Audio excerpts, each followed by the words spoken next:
There will be more quotas for female athletes than male athletes at the LA 2028 Games. And most notably, that means in football, they're flipping the competition. So instead of there being 16 men's teams and 12 women's teams, there will be 16 women's teams and 12 men's teams, something that FIFA has been pushing for. Essentially confirming what Gianni Infantino said at the UEFA Congress in Belgrade. This is formalised now.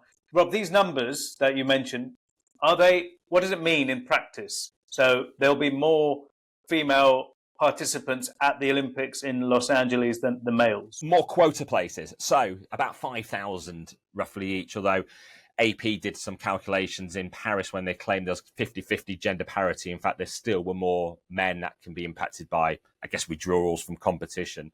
But certainly something that is notable. And in football, obviously, the men's competition is still predominantly an under-23s one with 3 overage players allowed, whereas the women's competition is any player. So it's a stronger competition, and they see the US as a better market for the growth of the women's game in 2028. And Tariq, you've made the point often about how developing more international competitions in women's football might be more advantageous for the growth of the game. Yep, excellent. In cricket, which is going to be a new Olympic sport in Los Angeles, they're going to have 6 men's teams and 6 women's teams.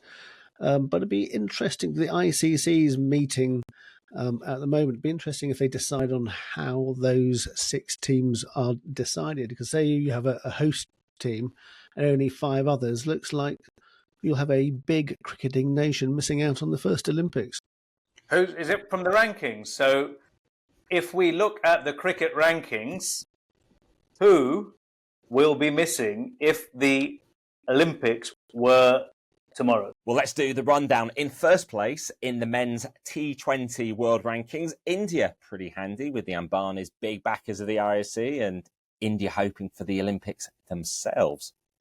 And also, just the audience, this cricket is actually in the Olympics, essentially to draw that Indian audience, the passion and the interest from a nation of more than 1.5 billion people. That's why it's essentially there. So India are there. Who else, Rob? Australia, England, New Zealand, and the West Indies, bringing us up to 5. So who would miss out? Pakistan. They would do in 7th. Number 6, South Africa. Wow. That is huge cricket nation. Zeke, do you think they're going to really then, in the year that the Olympics are coming, the year before, do you think teams are going to go hell for leather to climb up those rankings then? Well, I presume they'll try. And the other thing is whether, if they're a bit worried about that, they could use the T20 World Cup and where you finish in that to decide it. That's another possibility if they think the rankings is the wrong way to do it. But yeah, without Pakistan or South Africa, that would be surprising. Well, certainly the IC hoping that cricket helps to grow their own audience, particularly in parts of Asia. Something Gianni Infantino said while welcoming the increase in the number of women's teams is they want more football to the Olympics, but futsal and beach soccer. That would seem very logical, wouldn't it? Although having 3 different football competitions would seem perhaps excessive, maybe. Yeah, I mean, there's big questions about really whether men's football, for example, should be at the Olympics at all. So I think if you had beach football or futsal, it should replace men's 11-a-side football. Yeah, completely agree. And the issue of the Olympics, this issue of gigantism, of bloat, or whatever you want to call it, just chucking more and more things in without taking things away. It's just not going to work, is it?